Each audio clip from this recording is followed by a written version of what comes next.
Había días en los que Mauro Perine Dantas creía, con la arrogancia tranquila de quien ha leído demasiados códigos y ganado demasiados argumentos, que lo tenía todo bajo control. Hoy no era uno de esos días.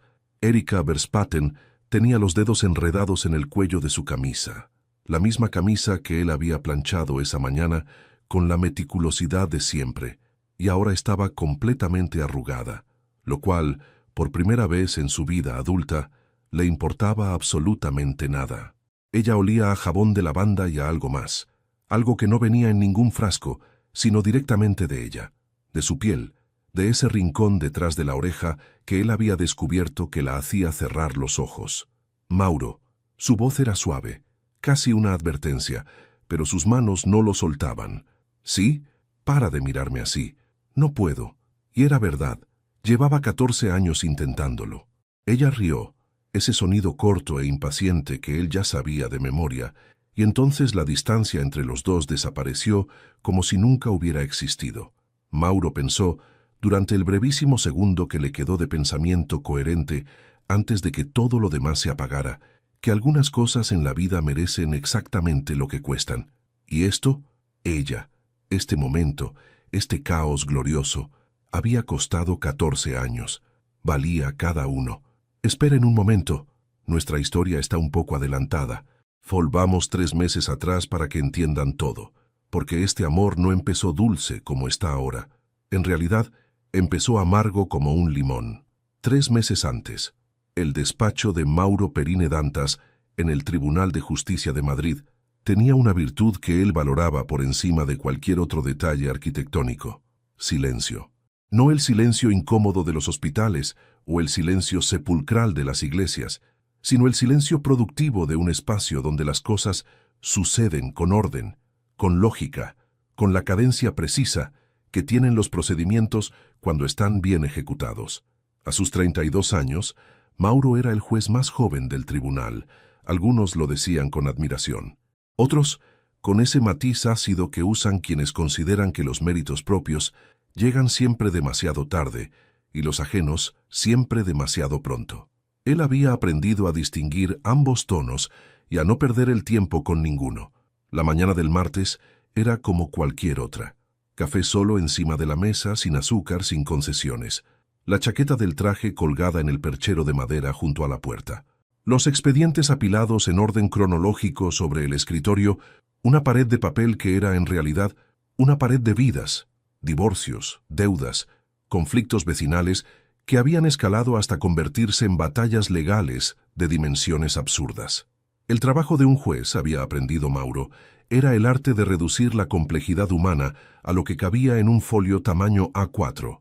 Cogió el siguiente expediente de la pila, número 447. Lo abrió con el mismo gesto mecánico de siempre, dejando reposar la mirada en la primera página con la atención profesional que aplicaba a todo. Leyó el encabezado, leyó el nombre del demandante, leyó el nombre de la demandada. Se detuvo, parpadeó, volvió a leer. Erika Verspaten. Durante exactamente 4 segundos, el despacho silencioso dejó de ser silencioso, porque algo en el interior de Mauro hizo un ruido imposible de catalogar. Una mezcla entre reconocimiento y sorpresa, y algo más viejo, algo que llevaba años guardado en un cajón que él juraba haber cerrado con llave. Se recostó en la silla despacio. La miró por encima de sus gafas de lectura, las mismas que jamás usaba delante de nadie, porque le recordaban que ya tenía 32 años y que la vista empieza a traicionar a todo el mundo antes de lo esperado. Y leyó todo: el informe policial, las declaraciones de los testigos, el parte médico del demandante, un señor llamado Roberto Fuentes, abogado de profesión, con un traumatismo en el pómulo derecho, 2 costillas fisuradas y, según el diagnóstico adjunto, una lesión en el orgullo que los médicos, con buen criterio, habían decidido no incluir en el parte oficial, pero que resultaba evidente en cada línea de su denuncia. La reconstrucción de los hechos era, en términos estrictamente jurídicos, un desastre. En términos humanos, era algo completamente diferente. Erika Verspaten, 32 años, había entrado en un restaurante de la calle Goya a las 2:15 de la tarde de un miércoles y había propinado al señor Fuentes una serie de golpes que la prosa aséptica del atestado describía como agresión continuada con resultado de lesiones, pero que los testimonios de los comensales circundantes retrataban con mucho más color. Las ropas del agresor y de la víctima habían resultado severamente dañadas. Un camarero había tenido que intervenir. 3 mesas habían quedado volcadas, y el señor Fuentes había salido del establecimiento con la camisa hecha jirones y la dignidad en un estado aún peor. Mauro dejó el expediente sobre la mesa, se quitó las gafas, se frotó el puente de la nariz con 2 dedos, y entonces, porque estaba solo y porque nadie podía verle, permitió que una sonrisa brevísima le cruzara la cara. No una sonrisa de satisfacción ni de crueldad, sino de algo mucho más complejo, la expresión de alguien que acaba de recibir una noticia inesperada y todavía no sabe si reírse o quedarse quieto procesándola. Erika Verspaten. Dios. La había conocido cuando él tenía 18 años y ella 16, en aquel barrio de las afueras, donde ambos habían crecido, donde las calles olían a fritanga y a verano eterno, y donde los chavales como Mauro, los que sacaban buenas notas y no causaban problemas, tenían fama de aburridos hasta que alguien como Erika decidía, por razones que él nunca terminó de entender del todo, que precisamente ese tipo de chico era el que le interesaba. Ella era toda contradicciones, lista y temeraria al mismo tiempo, con una risa capaz de iluminar una habitación entera y una historia familiar que hubiera hundido a cualquiera. Su padre llevaba años en prisión, su madre encadenaba relaciones como si fueran paradas de metro, siempre con hombres que llegaban con promesas y se iban con la mitad de lo que había en la nevera. Erika arrastraba todo eso como si no pesara, con esa mezcla peculiar de orgullo y descaro que tienen las personas que han aprendido a sobrevivir sin manual de instrucciones.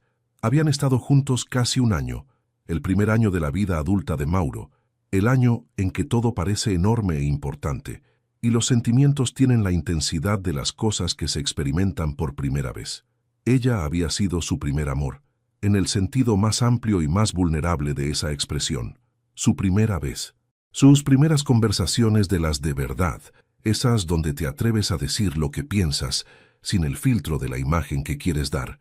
Y luego, un día, se había ido, sin una pelea, sin una explicación que él considerara suficiente.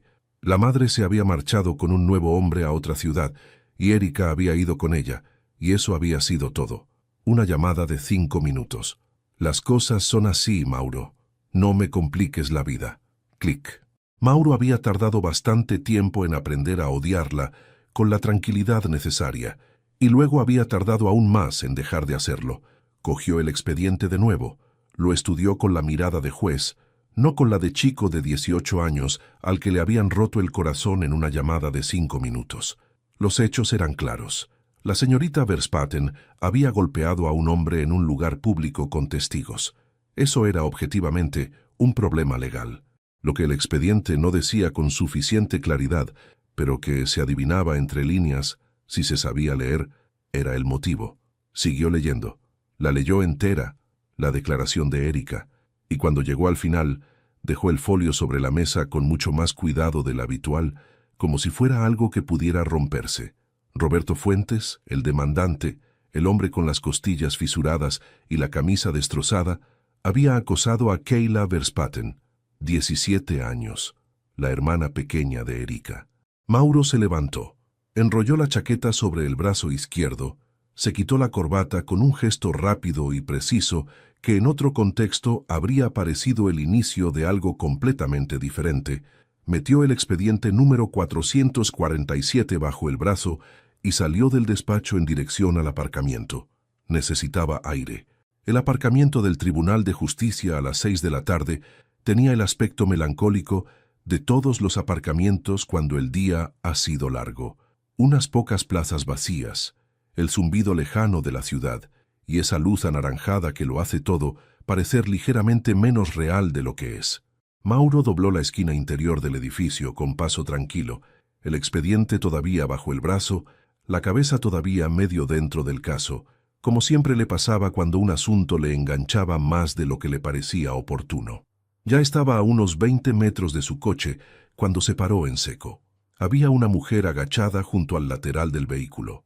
Perdona que interrumpa nuestra historia, pero si aún no estás suscrito a nuestro canal, piensa con cariño en formar parte de nuestra comunidad. Siempre leo todos los comentarios y créeme, estoy deseando leer el tuyo. Gracias por tu tiempo aquí conmigo. Y continuemos. Llevaba unos vaqueros oscuros y una chaqueta de cuero marrón que le quedaba demasiado bien para el contexto en el que se encontraba, porque el contexto era literalmente el de alguien usando una llave para escribir palabras en la pintura de un coche ajeno. Palabras que Mauro leyó desde la distancia y que no voy a reproducir aquí, porque el castellano, en sus formas más creativas, puede ser extremadamente expresivo cuando se le da a alguien con el nivel de indignación adecuado. Él no dijo nada durante 2 segundos completos. En esos 2 segundos calculó, con la frialdad de quien ha pasado años estudiando la reacción más eficiente ante cada situación, que estaba viendo a alguien cometer un delito contra su propiedad privada en tiempo real. También calculó que ese coche, ese Audi A6 gris oscuro que acababa de salir del taller hace 3 semanas y que él había pagado con el dinero que no gastaba en nada más, porque el único lujo que se permitía era precisamente ese, ya no saldría del taller por mucho menos de 4.000 euros. Oye, su voz fue perfectamente controlada, el mismo tono que usaba en la sala cuando alguien estaba a punto de decir algo que iba a arrepentirse de haber dicho. La mujer se incorporó de golpe.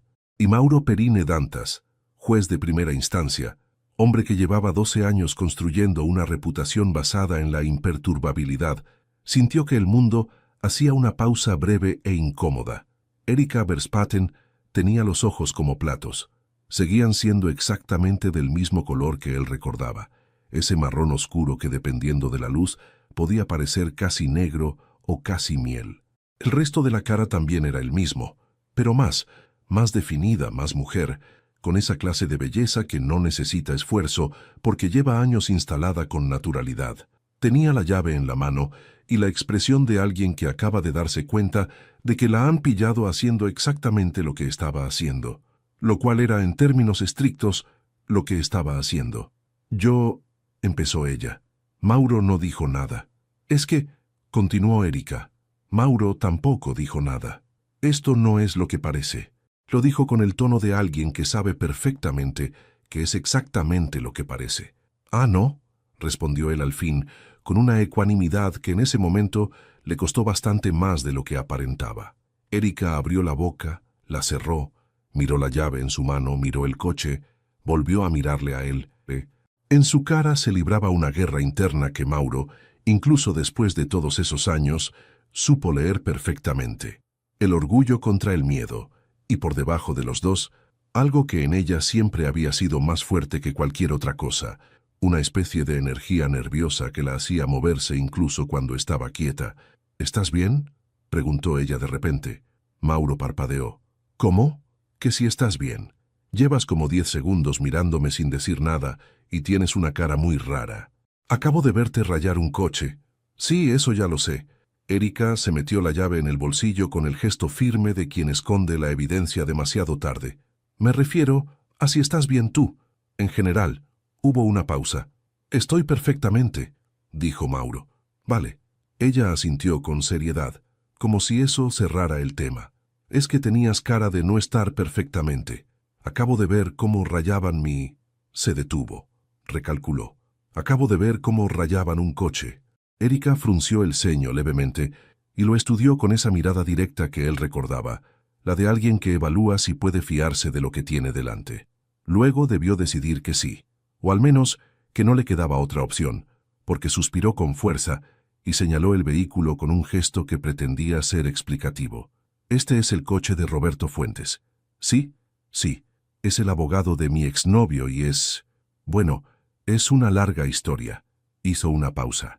Pero básicamente, por culpa de él y de su cliente de mierda, voy a acabar ante un juez. Y si las cosas van muy mal, mi hermana pequeña podría quedarse sin nadie que la cuide, y eso no puede pasar. Levantó la barbilla con una determinación que Mauro reconoció perfectamente, la misma de siempre, esa terquedad de la que nadie la había curado nunca. Así que sí, le he rayado el coche, y me parece justo. Mauro miró el Audi, miró a Erika, Miró el Audi otra vez. ¿Estás segura de que es su coche? Pues, Erika miró el vehículo con una expresión que, si hubiera tenido que calificarla técnicamente, Mauro habría descrito como levemente menos segura de lo que era hace 30 segundos. Es el mismo modelo que describió mi amiga, y está aparcado justo en la zona donde ella dijo que solía aparcar. ¿Tu amiga le ha visto aparcar aquí? ¿Le ha visto salir de este edificio y meterse en un coche así? ¿Un coche así? Gris, grande, caro. Erika levantó las manos en un gesto de obviedad. Los abogados malos siempre tienen coches grises caros. Es universal. Mauro procesó esa información en silencio. Se acercó al coche despacio, como si lo inspeccionara con desinterés, y leyó la matrícula. Luego la comparó mentalmente con la que tenía memorizada desde hacía 3 semanas, desde el día que había recogido el vehículo del concesionario. Era la misma, evidentemente, porque era su coche. ¿Y qué te hizo ese hombre exactamente?, preguntó volviéndose hacia ella, el abogado. Erika lo miró un momento, evaluando si la pregunta era trampa o interés genuino, y debió concluir que al menos no era trampa, porque empezó a hablar. Y cuando Erika Verspaten empezaba a hablar de algo que le importaba, siempre había sido difícil pararla. Le contó todo. El exnovio, Roberto, el acoso a Keila, su hermana de 17 años, la suspensión de la facultad, el restaurante, la pelea, las ropas rotas, la denuncia que había perdido su trabajo en la clínica veterinaria donde llevaba 3 años, la situación de su madre en rehabilitación, la matrícula de Keila que ella pagaba sola, todo en un monólogo rápido y ligeramente caótico que iba del enfado a la indignación, pasando por algo que, si se miraba con suficiente atención, se parecía mucho al agotamiento. Al final de todo, a Erika se le quebró la voz un momento, solo un momento. Se la volvió a arreglar con un parpadeo rápido y una inhalación que pretendía pasar desapercibida, y no lo consiguió del todo. El caso es que este tío, señaló el coche con la cabeza, está llevando la acusación y... Se encogió de hombros con un gesto que quería parecer despreocupado, y no terminaba de lograrlo. Bueno, que no pinta bien. Mauro estuvo un momento en silencio. Las cosas no son tan malas como parecen, dijo al fin. Erika lo miró. ¿Tú qué sabes? Conozco el sistema, respondió él con la misma calma de siempre. Y sé que por dar un par de golpes en un restaurante, no te mandan a la cárcel si hay atenuantes. Hizo una pausa. Y en tu caso, los atenuantes están ahí. Ella lo estudió con desconfianza. ¿Eres abogado? No. Entonces, digamos que trabajo en el sector. Erika entornó los ojos, pero debió decidir que no valía la pena presionar porque siguió. ¿Y sabes quién es el juez? ¿El juez del caso? Sí, se llama Mauro. Mauro buscó en la memoria un segundo. Por lo menos su nombre es bonito. Ese nombre me persigue. ¿Le conoces? ¿Cómo que te persigue?, preguntó Mauro. Déjalo. Son cosas del pasado. El susodicho necesitó hacer un esfuerzo considerable para no reírse. Le conozco bastante bien, dijo. ¿Y? ¿Es un cabrón? Es... Mauro consideró sus opciones. Un hombre muy razonable, que valora los hechos objetivamente. Otra pausa. Creo que vas a descubrir que es más justo de lo que esperas. Erika lo miró un momento más. Luego, por primera vez desde que había empezado a hablar, se relajó levemente. Solo un poco. Suficiente para que algo en su cara cambiara de la tensión al agotamiento real que había debajo. Gracias, dijo, y lo dijo en serio. De nada. Mauro señaló el coche con un gesto breve. Ahora vete a casa antes de que alguien más vea lo que has hecho aquí. Erika asintió. Luego miró el Audi con una expresión que mezclaba justificación y algo parecido a la incomodidad. Oye, ¿de quién es el coche si no es del abogado? Mauro guardó silencio un instante. Ni idea, respondió. Ella le miró un segundo más, buscando algo en su cara. No encontró nada, porque Mauro Perine Dantas llevaba años perfeccionando exactamente esa expresión. Erika asintió.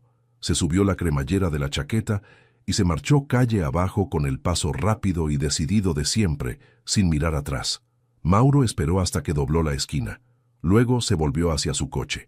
Las palabras en la pintura, 4 en total, dispuestas con una creatividad innegable a lo largo del lateral, brillaban bajo la luz anaranjada del aparcamiento. Metió la mano en el bolsillo, sacó las llaves, abrió el Audi y se sentó en el asiento del conductor. Apoyó las manos en el volante, miró al frente, y esta vez sí se permitió reír solo un momento en el silencio seguro del coche antes de arrancar el motor y salir del aparcamiento. La sala 4 del Tribunal de Primera Instancia de Madrid tenía el aspecto de todos los lugares diseñados para que la gente se sintiera pequeña. Techos altos, madera oscura, una iluminación que nunca era del todo suficiente y el olor específico de los procedimientos legales, una mezcla de papel viejo, nerviosismo ajeno y el café que alguien había derramado sobre la moqueta hace tanto tiempo que ya nadie recordaba cuándo.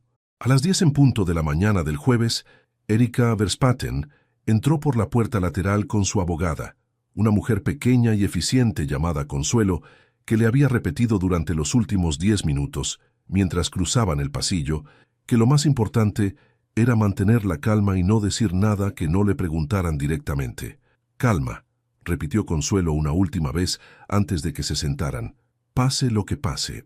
«Calma», confirmó Erika, aunque la palabra le salió con el tono de alguien que está memorizando un idioma que no habla con fluidez.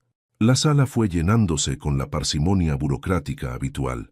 El secretario judicial acomodando papeles, el abogado de la acusación, un señor llamado Pertierra, con la expresión satisfecha de quien lleva una causa que considera ganada de antemano, y al fondo, en la bancada reservada al público, un puñado de personas entre las que Erika reconoció con alivio la cara de su amiga Rocío, que le dedicó un gesto de ánimo discreto desde el otro lado de la sala. Erika no vio a Roberto Fuentes hasta que entró por la otra puerta lateral, flanqueado por el propio Pertierra y con una venda adhesiva todavía visible sobre el pómulo derecho que, en otras circunstancias, Erika podría haber lamentado. En estas, lo miró durante exactamente un segundo y luego apartó la vista con deliberación porque Consuelo le había dicho que tampoco eso ayudaba. Luego alguien dijo, «Levántense», y entró el juez. Erika Verspaten llevaba 12 años funcionando con el sistema de no dejarse sorprender demasiado por nada, porque cuando la vida te ha acostumbrado desde pequeña a los giros inesperados, desarrollas cierta resistencia a ellos. Era un sistema que le había funcionado razonablemente bien. Lo vio entrar y el sistema falló de manera estrepitosa. Llevaba la toga negra y debajo, porque se le veía el cuello de la camisa, una corbata gris oscuro. Traía una carpeta bajo el brazo. Caminaba con ese paso suyo de siempre, ese que incluso a los 18 años tenía algo de deliberado, de medido, como si cada pisada estuviera calculada, y subió al estrado sin mirar a nadie en particular. Se sentó, ordenó los papeles que ya tenían el orden correcto, levantó la vista. Sus ojos encontraron los de ella en menos de 3 segundos. No parpadeó. Ella sí, 2 veces, con la energía involuntaria de alguien a quien acaban de darle una noticia que el cerebro tarda en procesar. Luego, el cerebro procesó. El hombre del aparcamiento. El hombre del aparcamiento era el juez Mauro Perine Dantas. Erika sintió que algo en su pecho hacía el ruido silencioso de todas las piezas, cayendo en su sitio al mismo tiempo. La forma en que había escuchado toda su historia, sin decir quién era. Lo conozco bastante bien. Creo que vas a descubrir que es más justo de lo que esperas. Consuelo, a su lado, le apretó el brazo con suavidad. «Respira», susurró. Erika respiró, o algo que se le parecía. El juez Perine Dantas abrió la carpeta y empezó el procedimiento con la fluidez de quien lo ha hecho cientos de veces. Identificación de las partes, lectura del objeto del proceso, turno para la acusación. Su voz era exactamente como la recordaba, pero más grave, más asentada, con la autoridad tranquila de alguien que no necesita levantarla para que todo el mundo la escuche. Erika lo miraba con la concentración de quien intenta resolver un problema matemático muy complicado en muy poco tiempo. Cuando llegó su turno para declarar, Consuelo le indicó que se pusiera de pie. Mauro la miró directamente. «Señorita Verspaten, explíqueme en sus propias palabras qué ocurrió el día 17 de septiembre en el restaurante El Mirador de la calle Goya». Erika abrió la boca. Y entonces, porque su cerebro seguía procesando la revelación de los últimos 5 minutos, y porque la forma en que Mauro la miraba con esa frialdad perfecta de juez que ella sabía, ahora, que era la misma persona que 2 semanas antes le había dicho: «Las cosas no son tan malas como parecen», en un aparcamiento mientras miraba el coche que ella acababa de destrozar. El resultado fue una especie de sonido a medio camino entre el inicio de una palabra y el principio de otra que no llegó a ser ninguna de las dos. «Señorita Verspaten», repitió Mauro con la misma entonación exacta, sin ningún cambio, como si no hubiera pasado nada. «Cuando quiera». «Sí», Erika carraspeó. Ese día, fui al restaurante porque había recibido información de que el señor Fuentes estaba allí y quería hablar con él sobre las consecuencias que sus acciones habían tenido para mi hermana menor». «¿Y hablar incluyó el contacto físico?», preguntó Mauro. «Sí». Otra pausa. «En algún momento». «En bastante momento, según el parte médico». No era una pregunta. Lo dijo con la neutralidad absoluta de quien lee un dato estadístico. Desde la otra bancada, Roberto Fuentes emitió un sonido que pretendía ser una risa de desdén y era en realidad bastante más pequeño que eso. El interrogatorio duró 20 minutos. Mauro hizo sus preguntas con precisión quirúrgica, sin dureza innecesaria, sin condescendencia, pero tampoco con la menor concesión. Cuando preguntó por los antecedentes de los hechos, sobre el acoso a Kayla, Erika notó que anotaba algo en su carpeta, algo breve, con el mismo trazo limpio de siempre.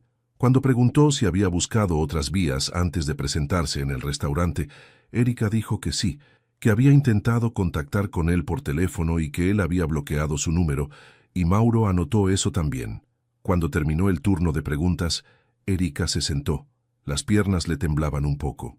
Consuelo le puso la mano en el brazo otra vez y ella respiró de nuevo. El abogado de la acusación expuso su caso con la energía de alguien que ha desayunado confianza en sí mismo y seguramente ha merendado lo mismo.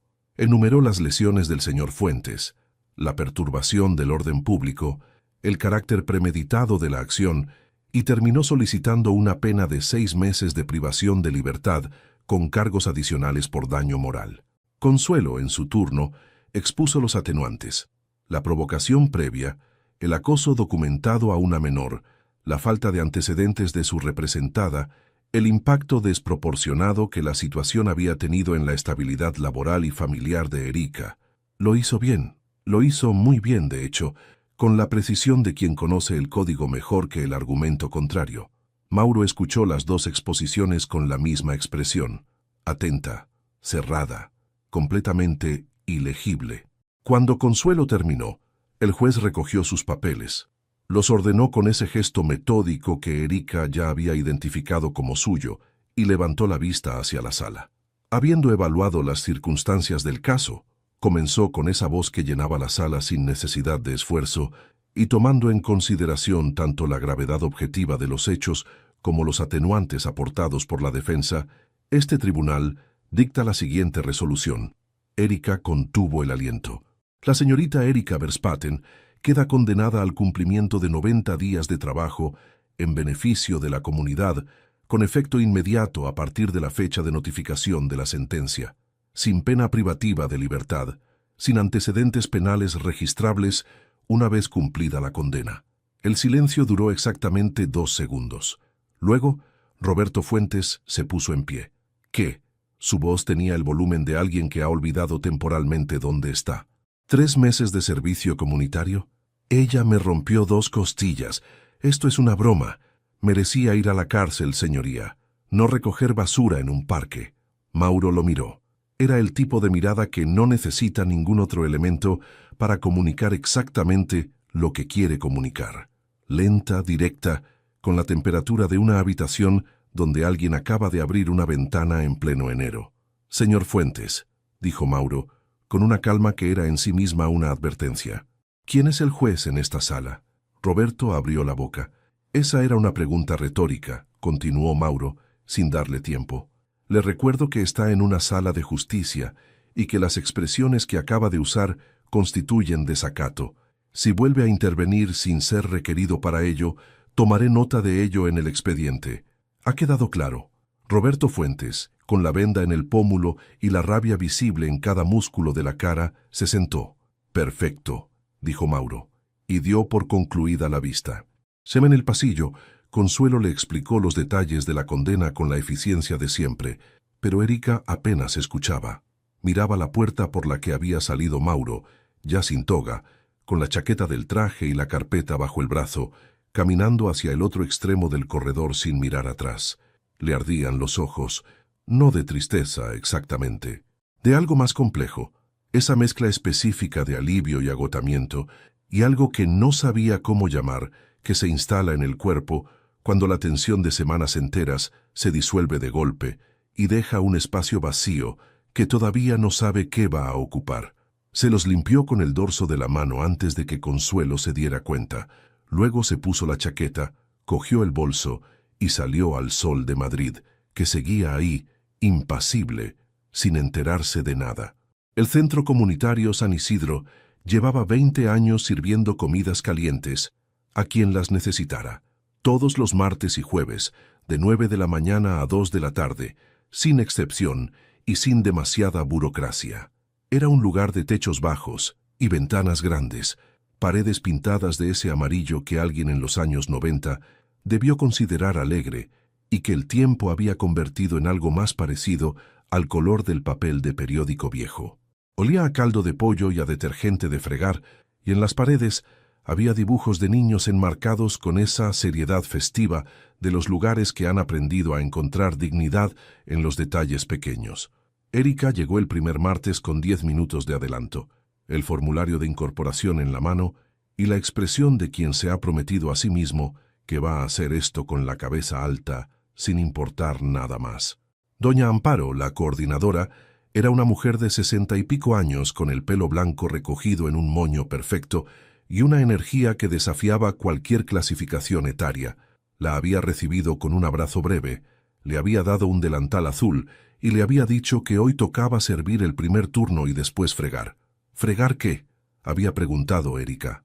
Todo, había respondido doña Amparo, con la serenidad de quien lleva 2 décadas respondiendo esa misma pregunta. Erika se ató el delantal y entró en la cocina. Llevaba 40 minutos removiendo una olla de caldo con un cucharón de madera del tamaño de un remo, cuando escuchó la puerta trasera y unas voces. Luego, doña Amparo entró con la cara de los días buenos, esa expresión que tenía cuando llegaba alguien que le caía especialmente bien. «Mauro, hijo, llegas justo a tiempo.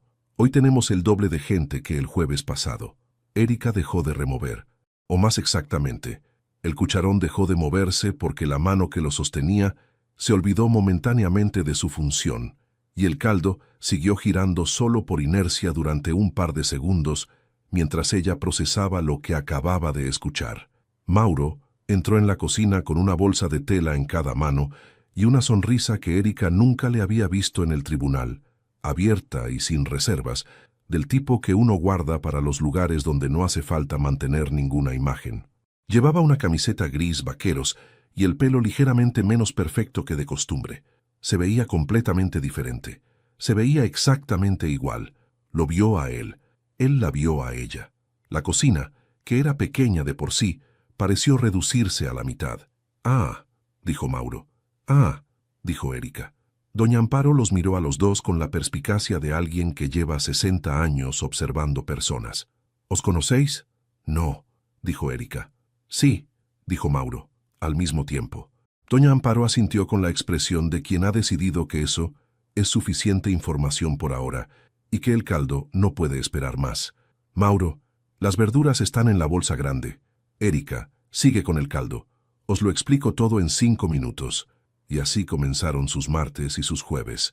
Las primeras 2 semanas fueron una negociación silenciosa y ligeramente absurda sobre cómo coexistir en un espacio pequeño sin que ninguno de los dos tuviera que reconocer nada.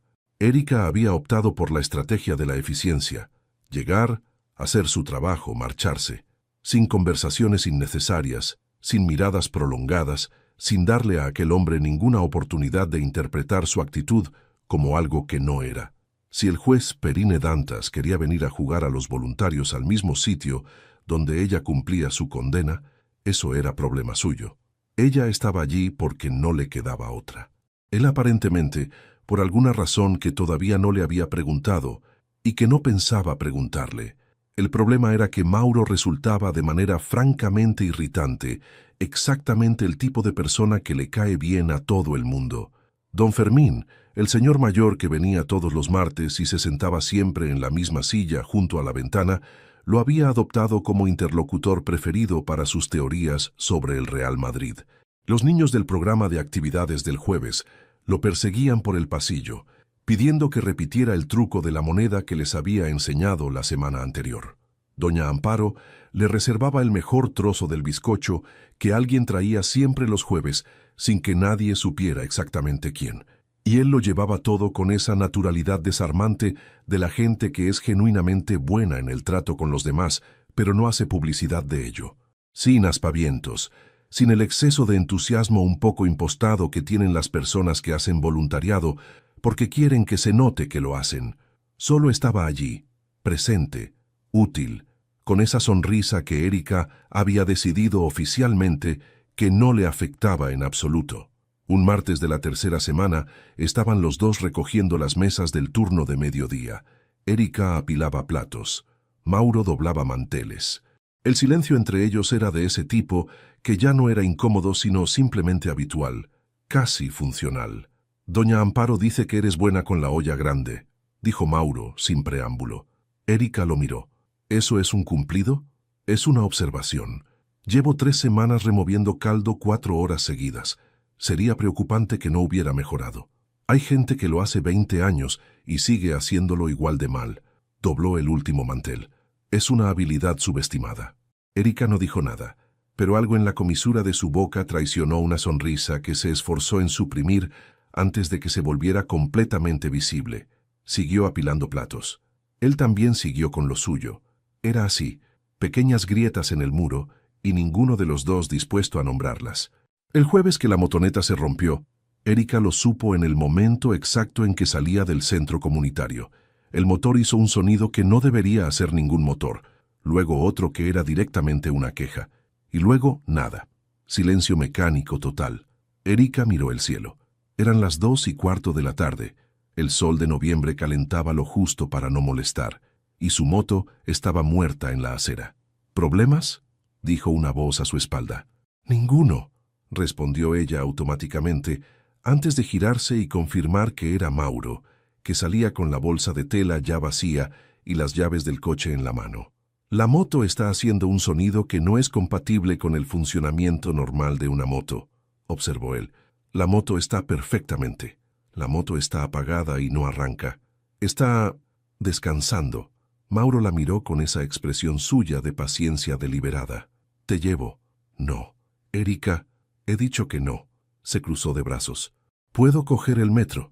La parada más cercana está a 20 minutos a pie. Me viene bien caminar. Está empezando a nublarse. Me gusta la lluvia». Mauro apretó los labios, y Erika tuvo la sospecha de que estaba conteniendo algo que podría haber sido una risa, o podría haber sido un comentario y que, en cualquier caso, decidió no dejar salir. Luego se quedó callado un momento, y cuando volvió a hablar, lo hizo con una calma diferente, sin el tono práctico de antes. «Podrías estar en la cárcel ahora mismo», dijo. El comentario aterrizó entre los dos con el peso específico de las cosas verdaderas. Erika no respondió de inmediato. «Lo sé», dijo al fin. La pena que pedía la acusación era de 6 meses. No era un reproche, era una información dicha con la misma neutralidad de siempre, pero con algo diferente debajo. Lo que conseguí reducir no fue menor. Keila tiene 17 años, no 10. No habría ido a ningún orfanato. Pero tú entraste en ese restaurante y golpeaste a un hombre delante de 20 testigos. «Lo sé», repitió Erika, con la voz plana de quien no discute algo que ya ha asimilado. «Y lo más frustrante de todo», continuó Mauro, «es que lo entiendo». Hizo una pausa. «No puedo decirlo como juez, pero lo entiendo». Erika lo miró. Él la sostuvo la mirada sin apartar los ojos.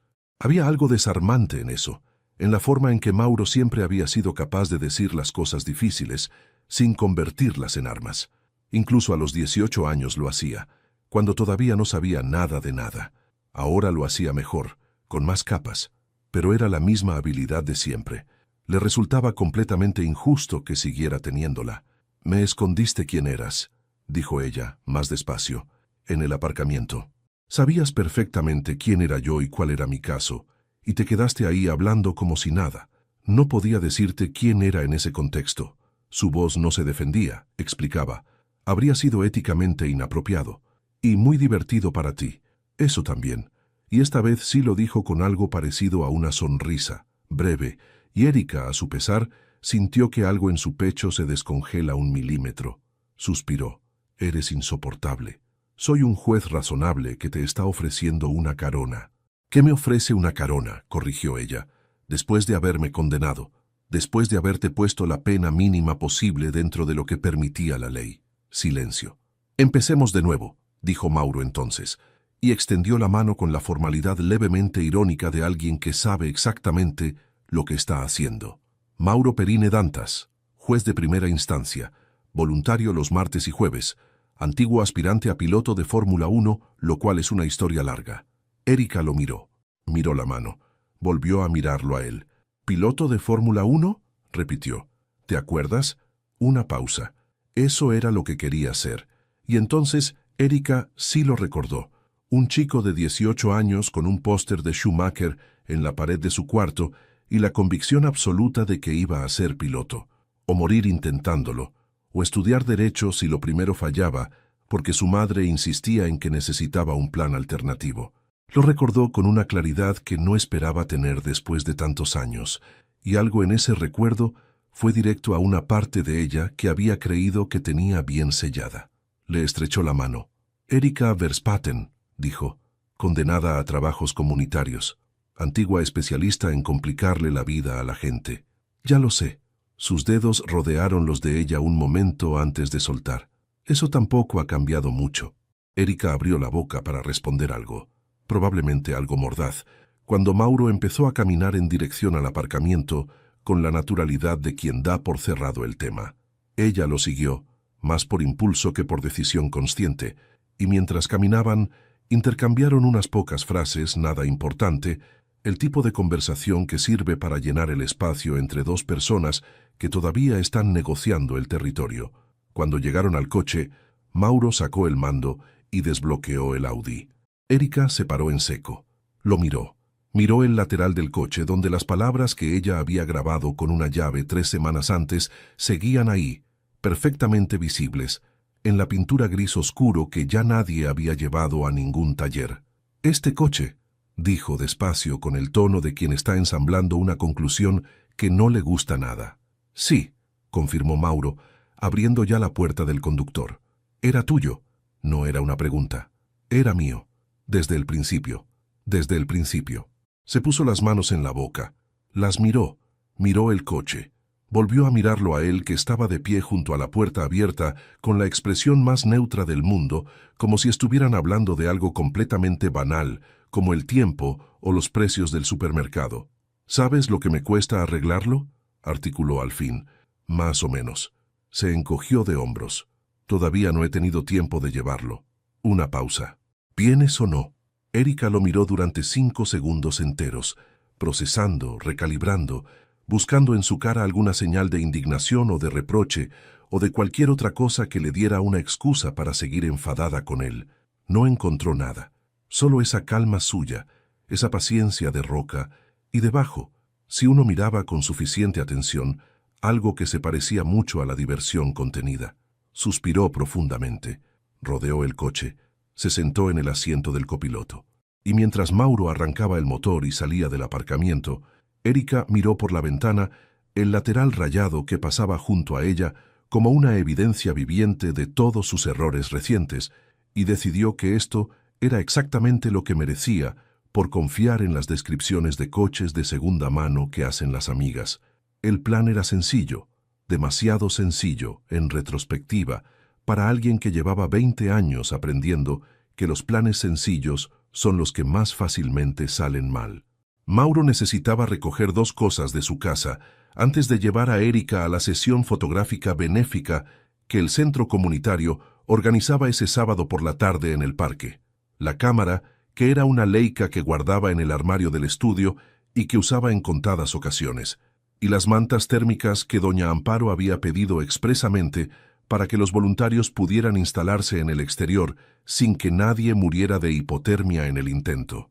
Noviembre en Madrid no era exactamente verano. «Serán 10 minutos», le dijo a Erika mientras aparcaba en el garaje del edificio. «Puedes esperar aquí abajo si quieres». «Subo», dijo ella, con la naturalidad de quien decide cosas en el momento exacto en que las dice, sin consultárselas a nadie. Mauro no respondió. Simplemente asintió y abrió la puerta del ascensor. El apartamento de Mauro estaba en el 5º piso de un edificio de Salamanca, que tenía ese aire de solidez discreta que tienen los edificios construidos para durar. Paredes gruesas, suelos de madera que no crujían, ventanas que daban a una calle con árboles. Por dentro era exactamente lo que Erika habría esperado de él, y al mismo tiempo, no del todo. Ordenado, sí, con esa limpieza funcional de alguien que vive solo y tiene criterio, pero no frío. Había libros en las estanterías del salón, muchos más de lo que cabría esperar, apilados con una lógica que probablemente solo era evidente para él. Un par de fotografías en marcos sencillos sobre una repisa, una planta de grandes hojas verdes junto a la ventana que, milagrosamente, no estaba muerta, lo cual decía algo sobre la persona que la cuidaba. Y una colección pequeña pero notablemente ecléctica de objetos sobre la mesa del comedor, una piedra lisa de río, un reloj de bolsillo antiguo, un pequeño modelo de coche de Fórmula 1 en metal pintado de rojo. Erika lo vio y estuvo a punto de decir algo. Decidió no hacerlo. «Siéntate donde quieras», dijo Mauro desde el pasillo. «El armario del estudio tiene la manía de atascarse. Puede que tarde un poco más de 10 minutos». «Ningún problema». Erika se sentó en el sofá. Era uno de esos sofás que uno no sabe que echa de menos hasta que se sienta en él. Ancho, profundo, con los cojines en el punto exacto entre firme y blando, donde el cuerpo simplemente se instala sin pedir permiso.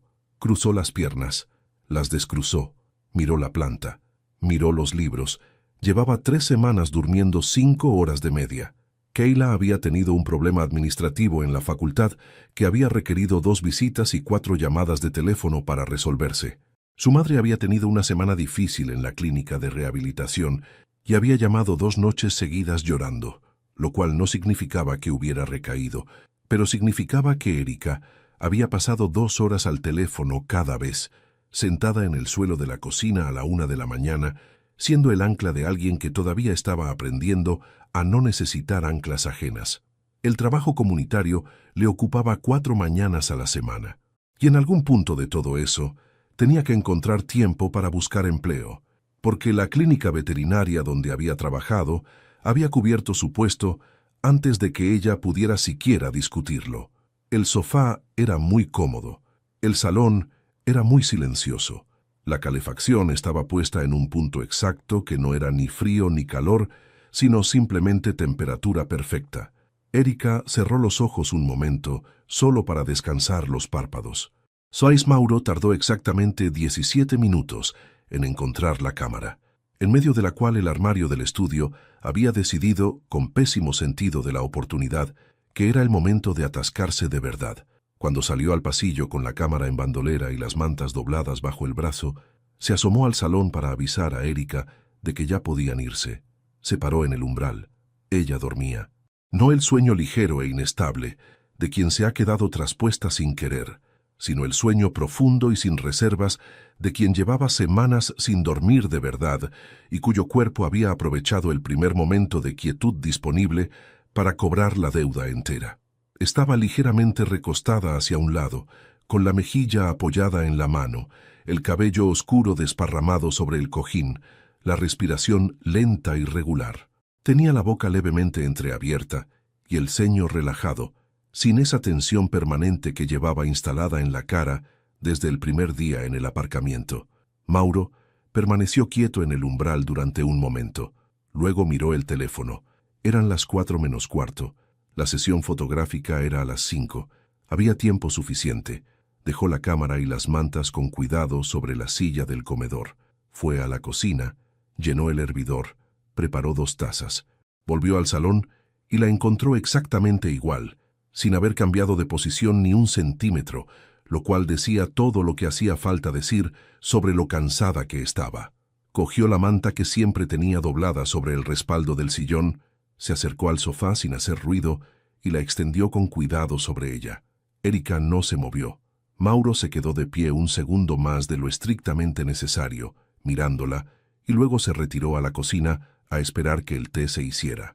A las 5:15, cuando la luz que entraba por las ventanas había virado del amarillo al naranja tardío del atardecer y el salón se había quedado en esa penumbra suave y doméstica que tienen las casas al final del día, Mauro volvió al salón, la tomó con cuidado en brazos y la llevó al cuarto de invitados al fondo del pasillo.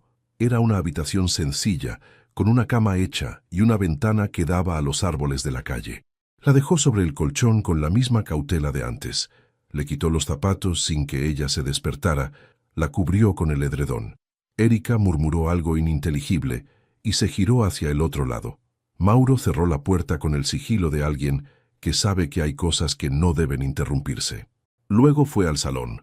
Llamó a doña Amparo para explicarle que llegaban tarde, pero que llevarían la cámara, y se sentó a leer en el sillón con la lámpara encendida, porque alguien tenía que estar despierto cuando ella se despertara sin saber dónde estaba. Erika abrió los ojos a las 7:10 de la mañana siguiente. El techo no era el de su habitación. Se incorporó de golpe con el corazón haciendo algo que no debería hacer a esas horas. Barrió la habitación con la mirada. Ventana, árboles, cama desconocida, edredón de color azul marino, sus propios zapatos ordenados junto a la mesilla, y su cerebro fue ensamblando las piezas en el orden más incómodo posible. El sofá de Mauro, las mantas, la cámara, la sesión fotográfica a la que claramente no habían llegado, porque ella se había quedado dormida como una niña de 5 años en casa ajena. «¡Noch!», dijo en voz alta a nadie en concreto. Se levantó, se calzó y salió al pasillo con la cautela de quien no está seguro de qué va a encontrar al doblar la esquina. La casa estaba en el silencio quieto de las mañanas tempranas. Recorrió el pasillo hasta las escaleras y bajó despacio, siguiendo el olor que ya había llegado hasta ella desde el piso de arriba. Café recién hecho. La cocina era amplia y daba a un pequeño balcón con macetas.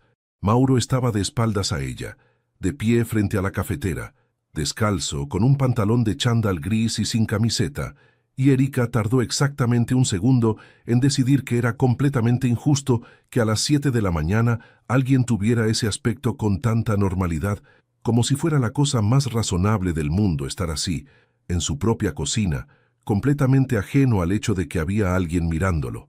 Él se giró antes de que ella pudiera retroceder. «Buenos días». Su voz tenía la textura levemente ronca de quien lleva poco tiempo despierto. Lo dijo con la misma calma de siempre, como si encontrarla en su cocina a las 7 de la mañana fuera la cosa más normal del mundo. «¿Café?» «Yo...». Erika miró la taza que él ya estaba llenando. «Sí, gracias». Luego, porque el silencio necesitaba llenarse con algo. «Lo de ayer fue... Llevabas horas durmiendo cuando intenté despertarte por primera vez», dijo él volviéndose hacia la cafetera de nuevo. «Decidí que la sesión fotográfica podía esperar. Doña Amparo va a matarme. Ya hablé con ella. Le dije que surgió un imprevisto. Un imprevisto. Técnicamente, quedarse dormida en un sofá ajeno es un imprevisto». Erika cogió la taza que él dejó sobre la encimera a su alcance y la sostuvo entre las dos manos, porque hacía frío y porque necesitaba algo a lo que aferrarse que no fuera la conversación. Mauro se apoyó en el otro extremo de la encimera con la suya, y durante un momento los dos estuvieron así, en ese silencio de las mañanas que es diferente a todos los demás silencios, más permeable, más honesto. «No me has preguntado por qué», dijo Erika al fin. «¿Por qué qué? ¿Por qué estaba tan cansada? No es asunto mío», respondió él. Y luego, casi sin pausa, «Pero si quieres contármelo, escucho bien». Erika lo miró. Él la miró. Afuera, en los árboles del balcón, un pájaro decidió que era el momento de empezar a cantar. Ella le contó, no todo, pero sí lo suficiente. Keila, su madre en la clínica, el empleo perdido, las noches al teléfono. Lo dijo sin patetismo, con la misma energía directa de siempre, pero más quieta, como si el café y las 7 de la mañana y ese hombre mirándola sin prisa la hubieran convencido temporalmente de que no era necesario mantener todo en su sitio. Mauro no dijo «lo siento» ni «qué difícil», ni ninguna de esas frases que la gente dice cuando no sabe qué más decir. Escuchó, asintió en los momentos justos, y cuando ella terminó preguntó, ¿Kayla sabe lo que estás haciendo por ella? Sí. ¿Y tu madre? Erika tardó un momento. Creo que sí, a su manera. Mauro asintió. No añadió nada más, y en eso también había algo que ella reconoció como suyo, la capacidad de saber cuándo las palabras sobran.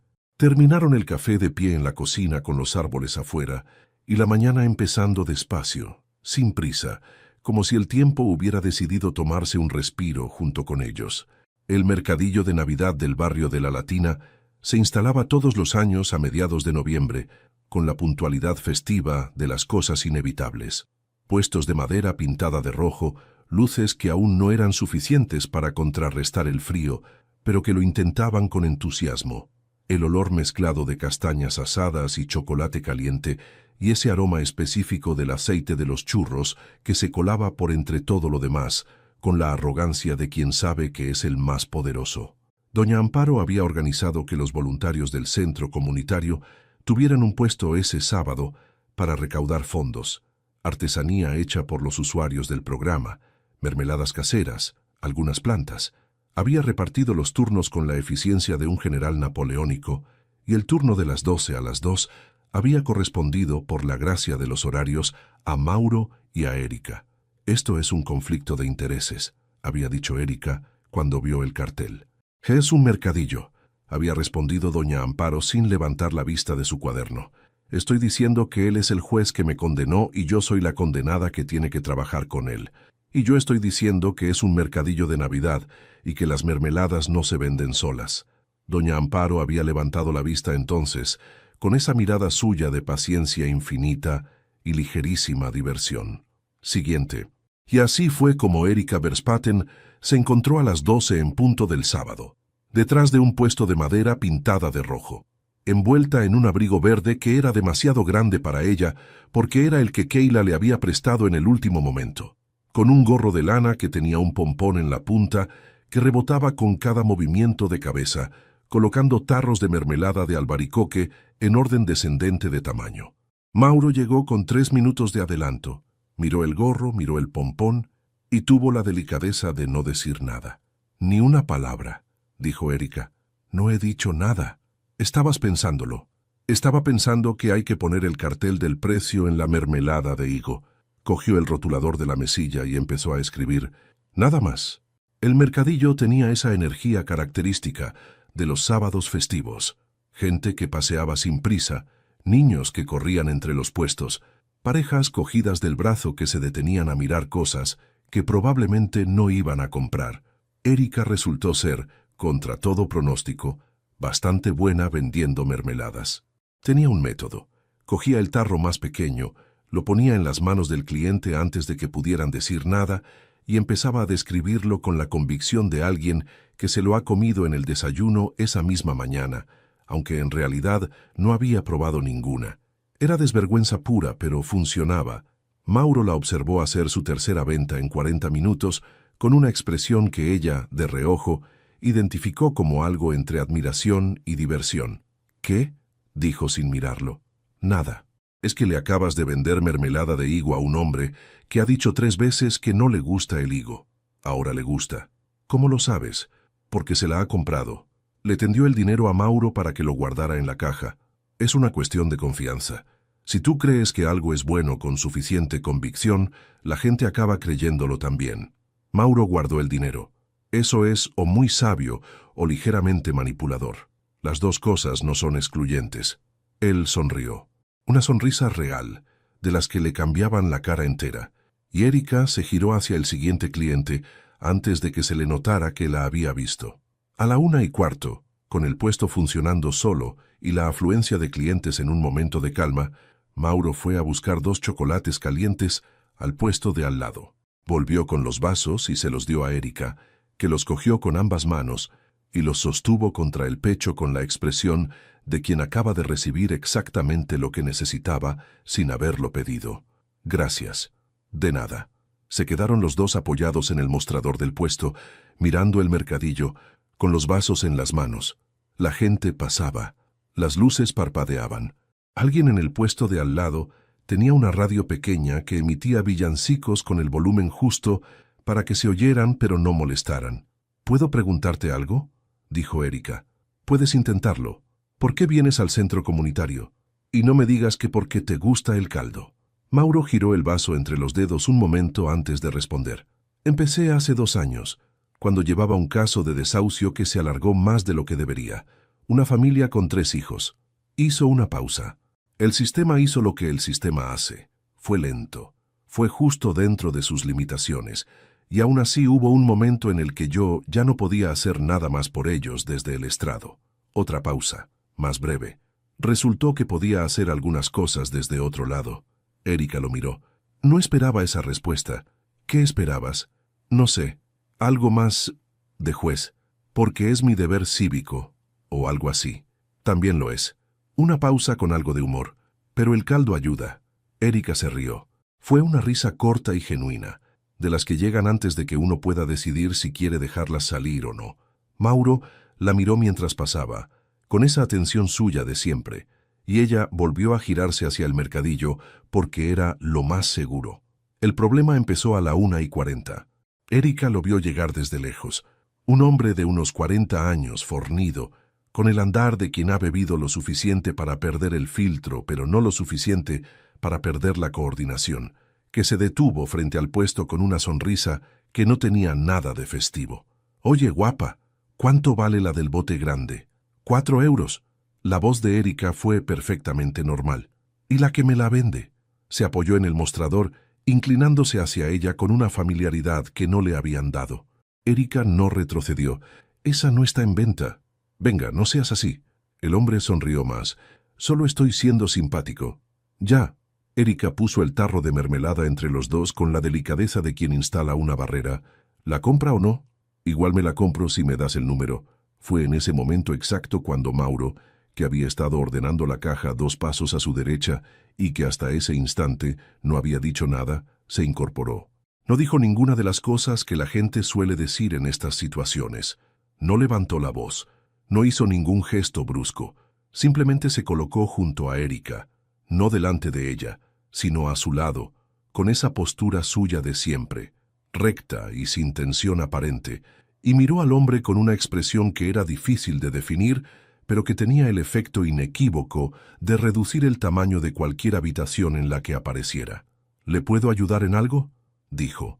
Su voz era la de siempre, tranquila, baja, perfectamente articulada, exactamente la misma con la que había preguntado a Roberto Fuentes quién era el juez en aquella sala.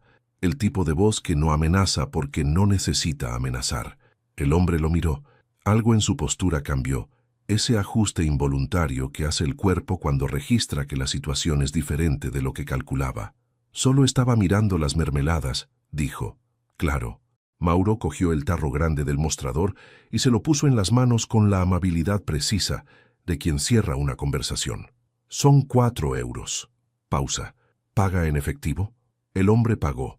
Se fue con su mermelada y sin su actitud, que había dejado olvidada en algún punto entre el puesto y la salida del mercadillo. Erika esperó hasta que estuvo fuera de la vista. «No necesitaba que hicieras eso», dijo. «Lo sé». Mauro volvió a la caja. «Pero ha comprado la mermelada más cara del puesto, así que ha salido bien para todos». Erika lo miró durante un segundo. Luego miró en la dirección en que se había ido el hombre.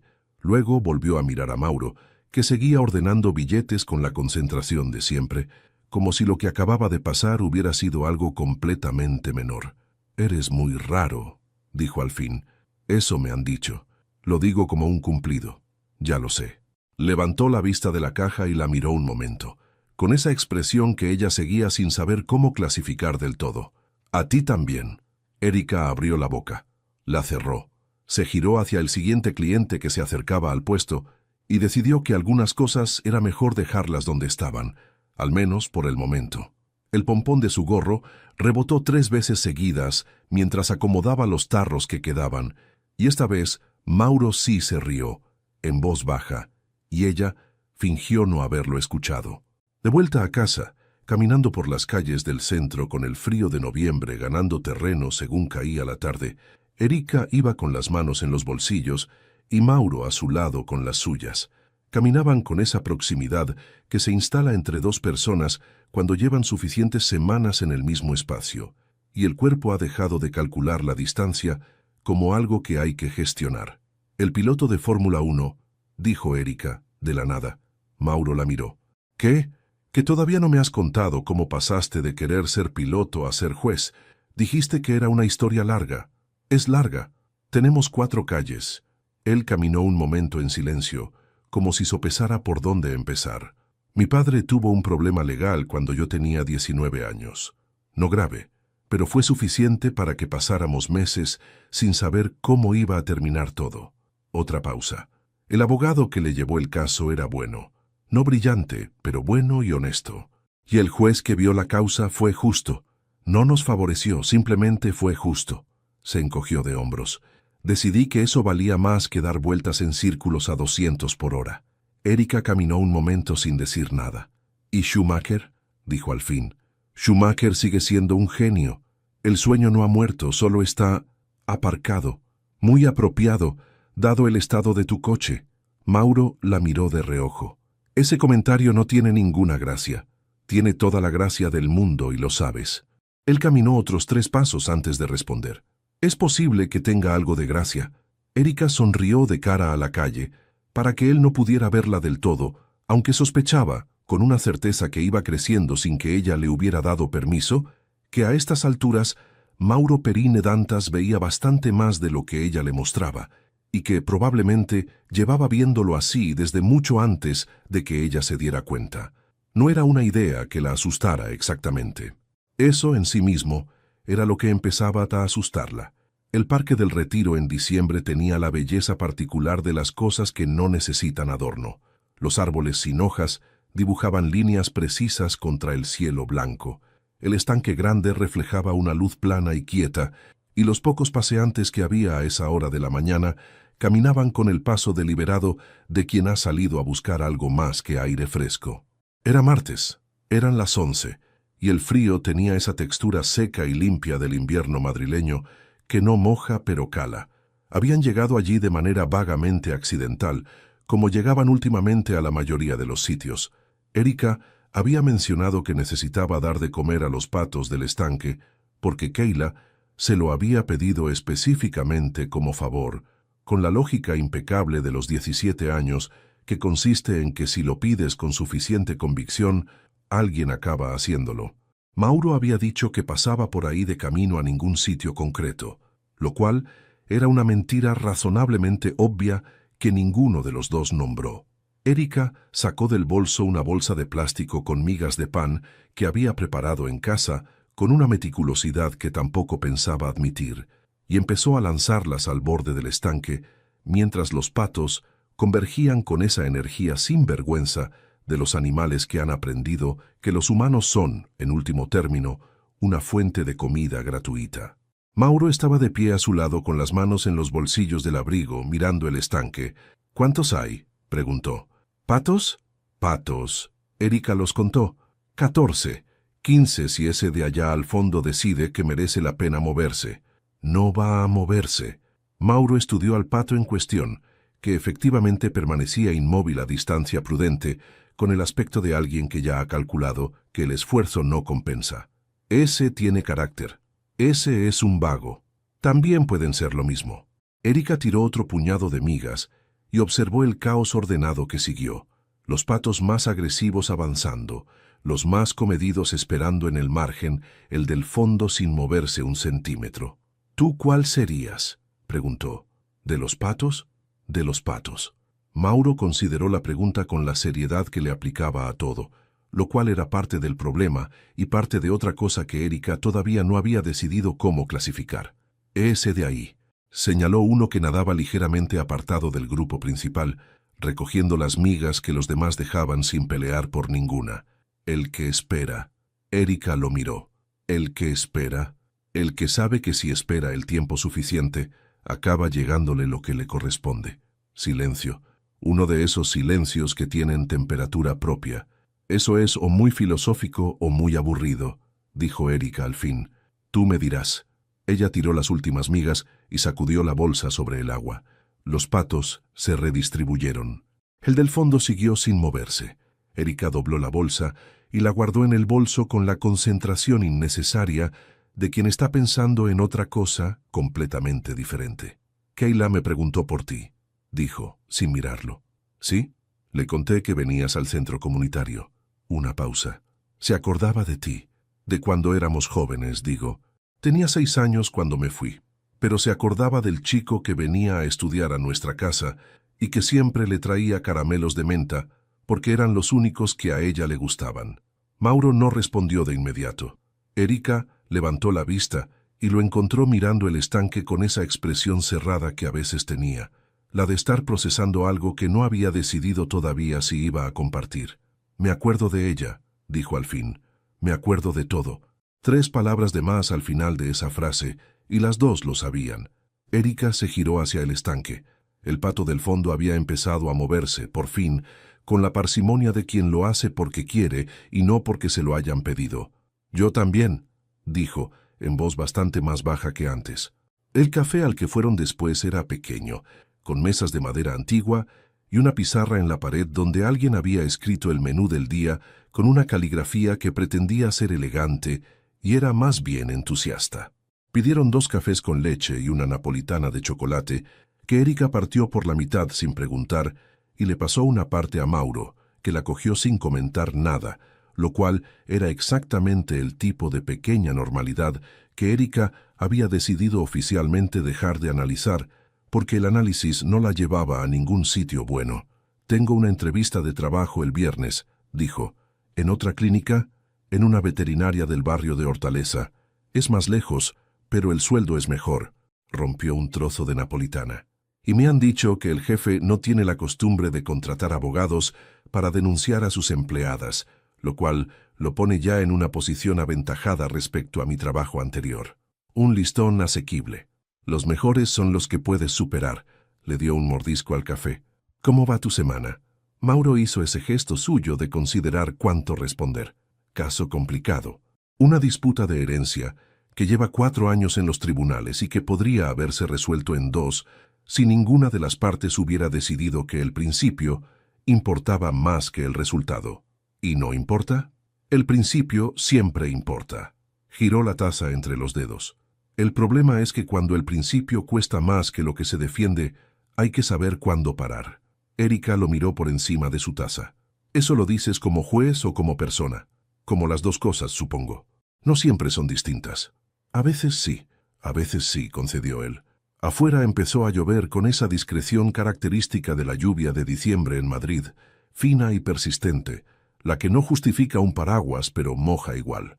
Los 2 lo miraron a través del cristal sin decir nada, y en ese silencio había algo que Erika notó con la claridad incómoda de las cosas que uno lleva tiempo sabiendo, pero no ha querido nombrar.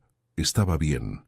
Estaba sentada en una mesa pequeña con un café y media napolitana, y la lluvia afuera, y estaba bien.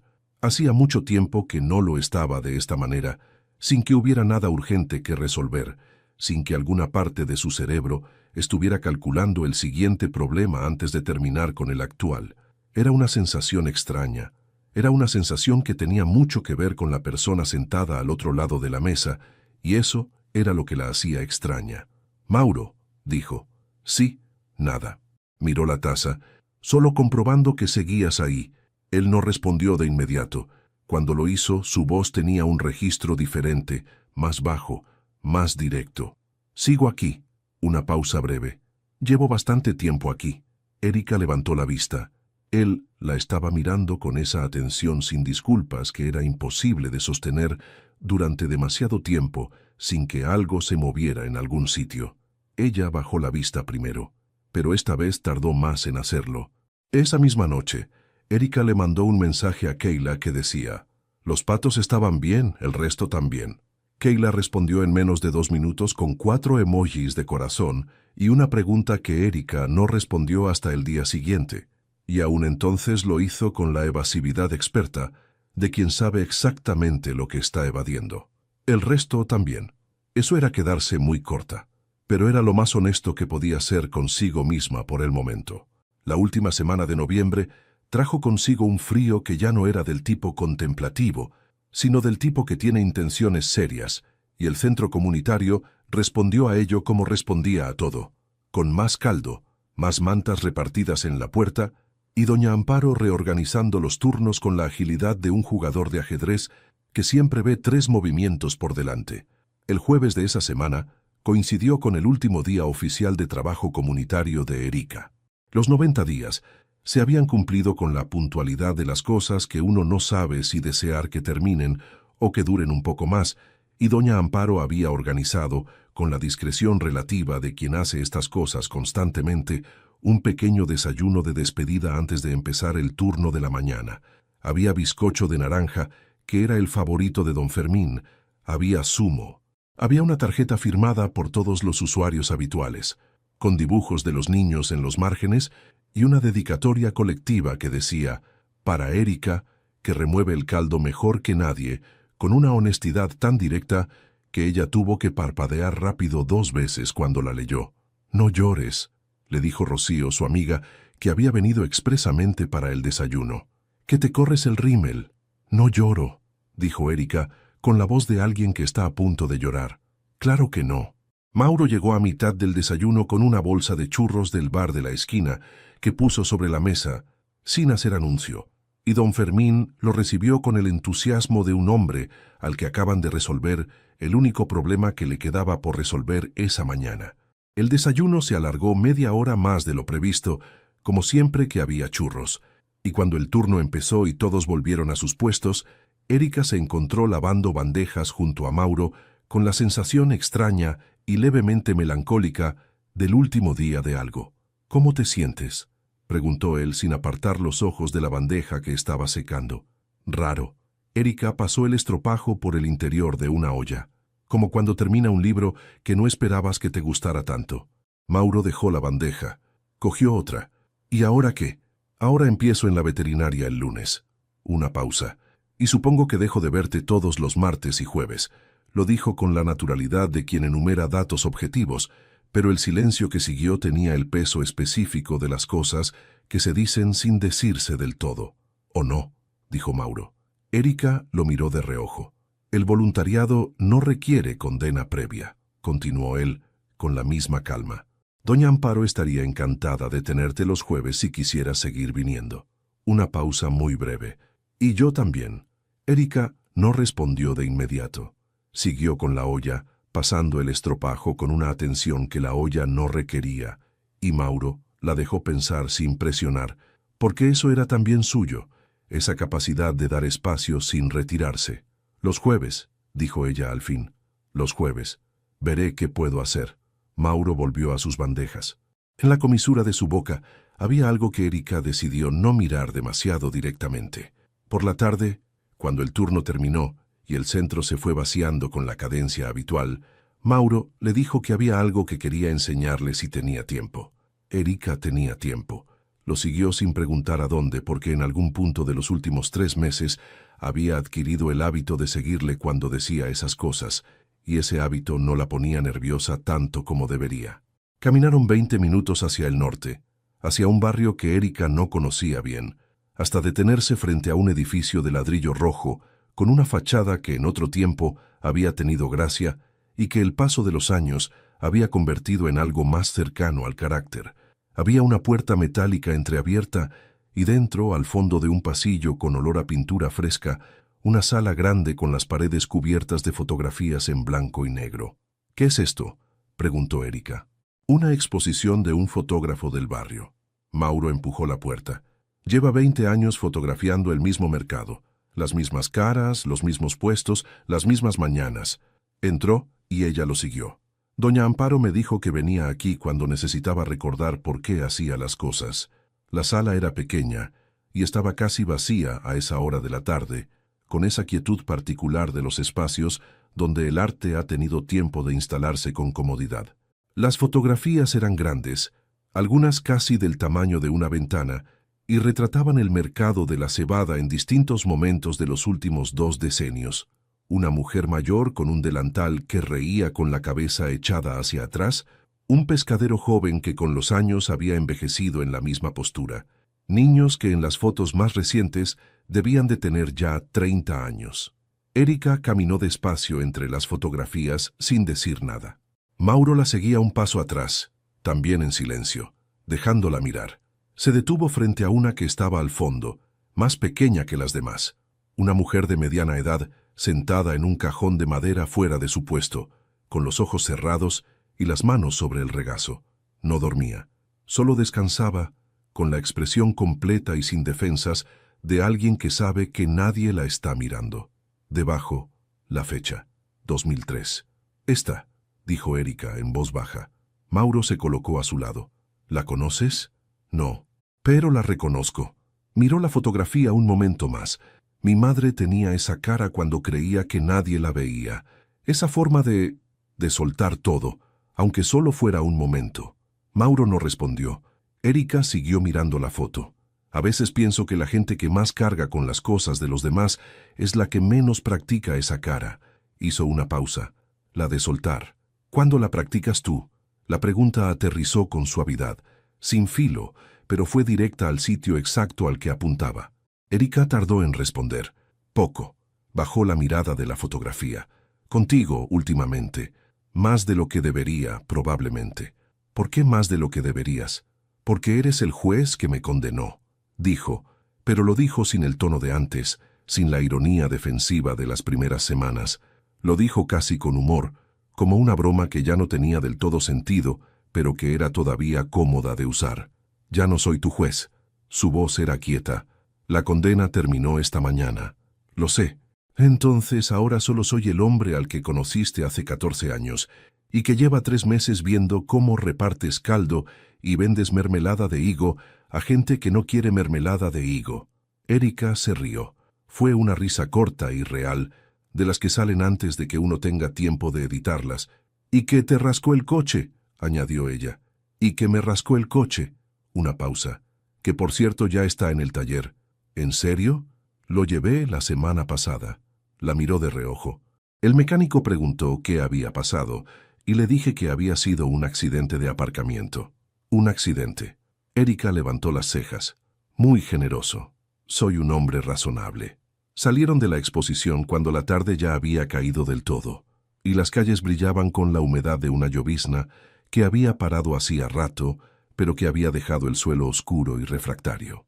Caminaron sin rumbo específico durante un rato, con esa libertad de dirección que tienen los paseos cuando nadie tiene prisa por llegar a ningún sitio. En una calle estrecha cerca de la Plaza de la Paja, Erika se paró. No fue un parón brusco, fue el tipo de pausa que se produce cuando algo que ha estado formándose despacio llega al punto en que ya no puede seguir siendo solo pensamiento. Mauro se paró también, un paso más adelante, y se giró.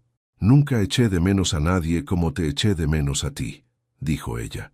Lo dijo directamente, sin preámbulo, con la voz de quien ha decidido que ya es suficiente tiempo dando rodeos. «Cuando me fui, cuando nos fuimos», tragó. «Durante años intenté convencerme de que había sido lo correcto, de que era demasiado joven y demasiado caótica, y que tú eras demasiado... tú, brillante, con un futuro claro. Y yo era un desastre andante con una familia imposible y la costumbre de complicar todo lo que tocaba». Mauro no habló. La miraba con esa atención que lo ocupaba entero, sin prisa, sin adelantarse. «Pensé que te estropearía». La voz le salió más pequeña en esa frase, como si la honestidad de decirla en voz alta la sorprendiera a ella misma, y que era mejor irse antes de hacerlo. El silencio que siguió duró lo suficiente para que Erika empezara a preguntarse si había cometido un error, si había calculado mal el momento, si debería haber seguido caminando y guardado todo esto para otra ocasión que nunca termina de llegar. Luego Mauro habló. «Erika». Su voz era baja y completamente serena. «Tienes 32 años. Yo tengo 32 años. Has criado a tu hermana, sostenido a tu familia y terminado un proceso judicial sin hundirte». Hizo una pausa de un segundo exacto. «Ahora mismo eres el desastre menos desastroso que conozco». Ella soltó el aire que no sabía que estaba reteniendo. Algo en su pecho se aflojó con la sensación de la tensión que cede después de llevar demasiado tiempo sostenida. «Y en cuanto a estropearme», continuó él, acortando despacio la distancia entre los dos, «si este es el resultado de que me estropees, creo que llegamos tarde a esa conversación». Erika lo miró. La calle estaba casi vacía, con las farolas encendidas y el suelo húmedo devolviendo la luz en fragmentos irregulares. Hacía frío, pero era el tipo de frío que uno deja de notar cuando hay otras cosas en las que pensar. Entonces ya es tarde para evitarlo, dijo ella. Completamente tarde. Sus ojos no se movieron de los de ella. Lleva 14 años siéndolo. Erika sonrió. No la sonrisa guardada de las últimas semanas, no la que usaba cuando no quería que se notara demasiado lo que pensaba, sino una real y sin bordes, de las que no dejan sitio para ninguna otra expresión. Pues estrópeate, dijo. Mauro tardó exactamente el tiempo de un respiro en cerrar lo que quedaba entre los dos. El beso no fue tentativo. No fue la clase de primer beso que se produce con la cautela de quien no sabe si el terreno aguanta el peso. Fue la clase de beso que ocurre entre dos personas que llevan suficiente tiempo sabiendo lo que quieren como para no perder más tiempo en dudas. Sus manos encontraron la cara de ella primero, con una seguridad que no tenía nada de arrogancia, sino de certeza, y cuando los labios de Erika encontraron los suyos con la misma determinación, la calle estrecha, las farolas, el suelo mojado y los 14 años en el medio desaparecieron con la eficiencia de lo que nunca fue realmente importante. Lo que quedó fue esto: él y ella, el calor de ese contacto que se extendía desde los labios al resto del cuerpo con la lentitud deliberada del calor real, sus dedos enredándose en el cuello de su abrigo sin pensarlo, la mano de Mauro deslizándose hasta su cintura como si supiera exactamente dónde tenía que estar. Cuando se separaron, tardaron un momento en abrir los ojos. Los de ella primero. «Llevabas mucho tiempo sin hacer eso», dijo Erika en voz muy baja. Llevaba mucho tiempo esperando poder hacerlo. Su frente descansó brevemente sobre la de ella. No es lo mismo. Erika cerró los dedos sobre la solapa de su abrigo, sosteniéndola, y miró hacia arriba con esa expresión que él ya conocía como la de ella cuando algo la sorprende y no quiere que se note demasiado que la ha sorprendido. «El pato del fondo», dijo. «¿Qué? El que espera». Le dio un tirón leve a la solapa. «Eras tú». Mauro la miró durante un segundo con esa expresión suya de calma deliberada.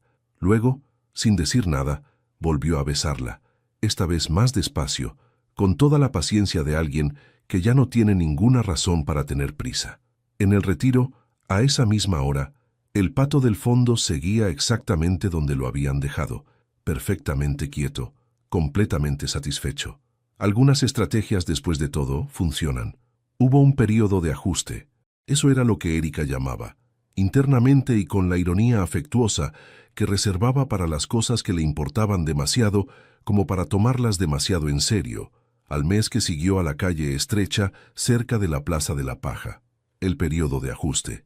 El tiempo en que dos personas que ya se conocen de antes, que llevan semanas conviviendo en el mismo espacio y que aún así son, en muchos sentidos, completamente nuevas la una para la otra, aprenden dónde caben.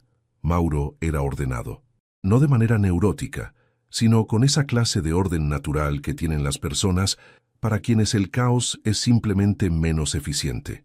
Sus libros estaban organizados por tema y dentro de cada tema por fecha de publicación. Su nevera tenía una lógica que Erika tardó 2 semanas en descifrar y que, una vez descifrada, le pareció absolutamente razonable, aunque nunca lo admitiría en voz alta. Tenía el hábito de levantarse a las 6:30, incluso los fines de semana, y el hábito complementario de no hacer ningún ruido durante la primera hora para no despertar a nadie, lo cual era un gesto de consideración que Erika habría apreciado más si no fuera porque la ausencia de ruido la despertaba de todas formas. «Eres demasiado silencioso por las mañanas», le dijo un sábado, apareciendo en la cocina con el pelo sin recoger y una expresión que mezclaba el sueño con la acusación. Mauro levantó la vista del periódico. Creía que así no te molestaba. El silencio total a las 6 de la mañana es inquietante. Se sirvió un vaso de agua. «Pon música o algo que suene a persona». «¿Qué tipo de música?» «No sé, lo que sea», bostezó. «Lo que escuches normalmente». Al sábado siguiente, Erika se despertó con el sonido suave de jazz instrumental llegando desde la cocina y durmió 20 minutos más con la placidez de alguien que ha conseguido exactamente lo que necesitaba sin saber del todo que lo necesitaba. Mauro, por su parte, descubrió que Erika tenía el hábito de dejar las llaves en sitios que no eran el lugar de las llaves, de cantar en voz baja mientras cocinaba sin ser consciente de que lo hacía, y de tener siempre, invariablemente, una opinión sobre todo antes de que nadie se la hubiera pedido. También descubrió que esas tres cosas, lejos de resultarle difíciles, eran exactamente el tipo de ruido de fondo que el apartamento de Salamanca había necesitado durante años sin que él lo supiera. La primera vez que Erika conoció a los amigos de Mauro fue en una cena en casa de Rodrigo, el único amigo de Mauro que era aproximadamente tan serio como él, pero que lo disimulaba mejor porque tenía una novia italiana que se llamaba Giulia y que hacía la pasta desde cero, y consideraba que la alegría era una obligación moral. Erika llegó con una botella de vino que había elegido durante 20 minutos en la tienda y con el nivel exacto de nervios que no quería que nadie viera. «¿Estás nerviosa?», dijo Mauro en el ascensor. «No estoy nerviosa. Llevas apretando el cuello de la botella desde que salimos del coche». Erika miró la botella. La soltó. «Solo estoy concentrada». «Claro». El ascensor se abrió. «Van a encantarte. Y tú les vas a gustar a ellos». «¿Cómo lo sabes?» «Porque les hablé de ti». Se apartó para dejarla salir primero. «Y Giulia ya tiene 3 preguntas preparadas sobre tu trabajo con animales, porque tiene un gato con principios». «¿Un gato con principios?» «Come solo una marca específica de atún y rechaza todas las demás con lo que Giulia describe como desdén activo». Erika se rió, y cuando Rodrigo abrió la puerta, y Giulia apareció detrás de él con el delantal puesto y los brazos abiertos como si Erika fuera alguien a quien llevara años esperando, los nervios se marcharon con la eficiencia de las cosas que nunca eran tan grandes como parecían. La cena duró 4 horas. Rodrigo y Mauro debatieron sobre un caso de jurisprudencia con la intensidad de 2 personas que realmente disfrutan de eso, lo cual habría sido agotador si Giulia no hubiera estado haciendo comentarios laterales en voz baja que solo Erika podía oír y que convirtieron el debate en algo considerablemente más entretenido. Al final de la noche, cuando recogían los platos, Giulia la retuvo en la cocina con el pretexto del postre. «Hacía mucho que no le veía así», dijo sin preámbulo, mientras cortaba el tiramisú. «¿Así cómo?», preguntó Erika. «Presente». Giulia hizo ese gesto italiano intraducible que significa varias cosas a la vez. «Mauro siempre ha estado aquí, pero de una manera muy», buscó la palabra, «contenida, como alguien que vive en una casa con todas las ventanas cerradas. Ahora tiene alguna abierta». Erika no respondió de inmediato. Miró a través del arco que separaba la cocina del salón, donde Mauro y Rodrigo seguían discutiendo sobre jurisprudencia, y lo vio reírse de algo que había dicho su amigo, una risa real y sin reservas, la misma que ella ya conocía pero que todavía le producía algo cada vez que la veía. «Es un trabajo en progreso», dijo al fin. «Los mejores siempre lo son». Giulia le puso el plato de tiramisú en las manos. «Anda, ve». Sa diciembre avanzó con la urgencia festiva de los diciembres, acumulando compromisos y luces, y el ruido específico de los mercadillos que Erika ya asociaba para siempre con pompones y mermelada de higo. Mauro apareció en su apartamento el domingo de la segunda semana con la excusa de revisar el radiador, que ella había mencionado que hacía un ruido raro, y se quedó hasta las 11 de la noche, porque el radiador tardó 10 minutos en arreglar y la conversación el resto. Erika apareció en el apartamento de Salamanca el martes siguiente, con la excusa de devolver un libro que él le había prestado, y se quedó a cenar porque ya estaba empezando a hacer la pasta cuando llegó, y no tenía sentido que no se quedara. Eran excusas, y los dos lo sabían y ninguno de los dos hacía nada por cambiar el sistema, porque el sistema en realidad funcionaba bastante bien. Una noche de mediados de mes, tumbados en el sofá del apartamento de Salamanca, con una película puesta que ninguno de los dos estaba viendo del todo, porque la conversación era más interesante que la trama, Mauro le preguntó qué quería para Navidad. «No me des nada», dijo ella. «Eso no es una respuesta. Es la única que tengo». «Erika». Ella giró la cabeza para mirarlo. Estaba tumbado con un brazo bajo la cabeza de ella y el otro sobre el pecho, con los ojos en el techo, con esa expresión de cuando estaba pensando en algo y todavía no había decidido si lo iba a decir. «¿Qué?», preguntó ella.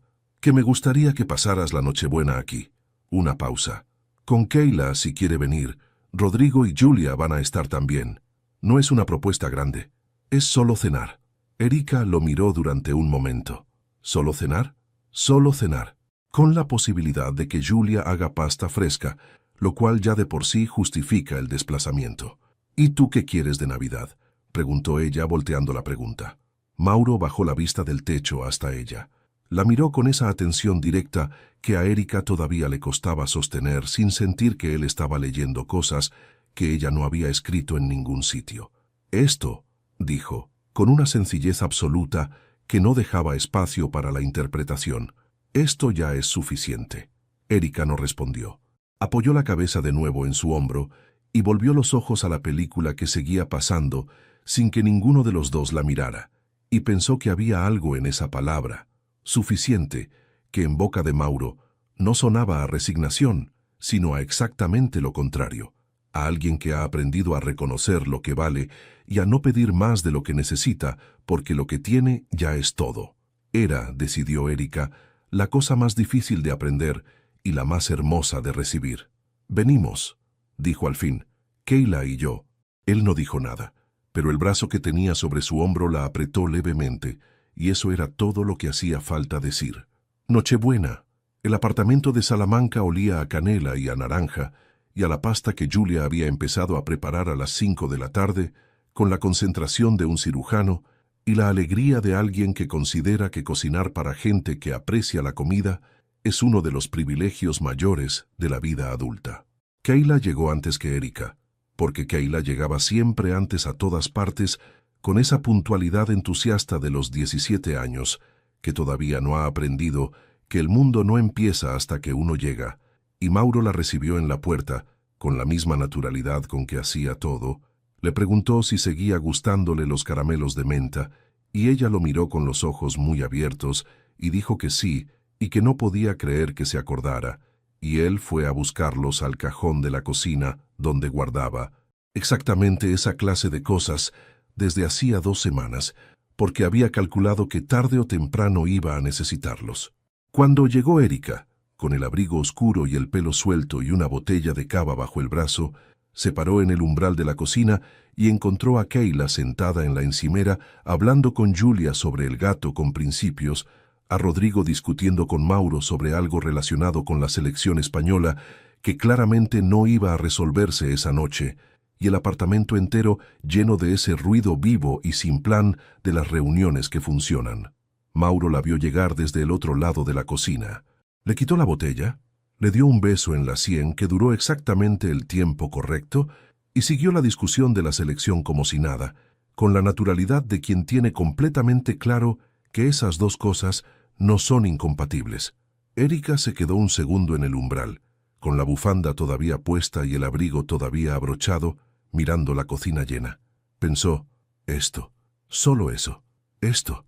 La cena fue larga y ruidosa y abundante, con la pasta de Julia que era objetivamente la razón por la que merecía la pena vivir en Madrid en invierno, y con el cava que Erika había traído abriéndose con más entusiasmo del previsto y salpicando la chaqueta de Rodrigo, lo cual desató una cadena de comentarios que duró hasta el postre.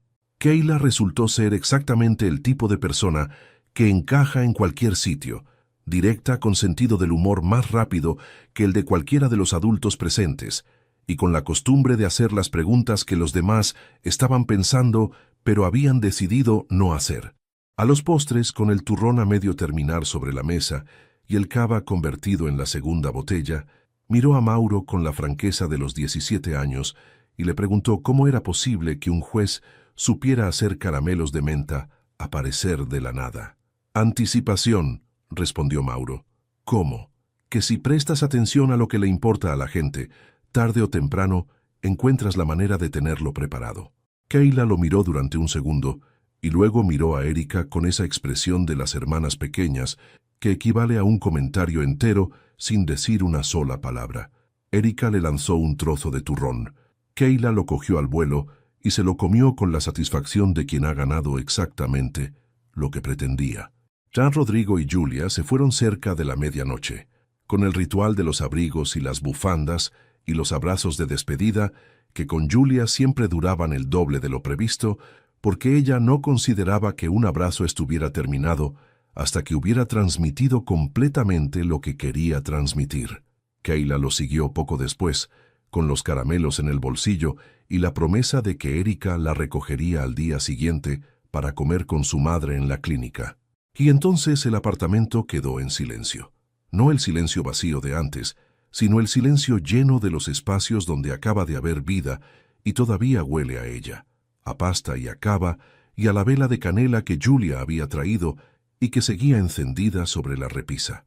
Mauro recogía los últimos vasos de la mesa. Erika estaba en el sofá con las piernas dobladas bajo ella, sosteniendo su copa, mirando la vela. «Kayla te adora», dijo él desde la cocina. «Kayla adora a cualquiera que tenga caramelos de menta». Una pausa.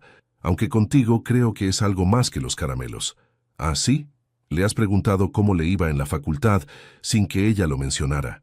Le has pasado el pan antes de que lo pidiera, y cuando ha contado lo de la suspensión, no has puesto cara de lástima.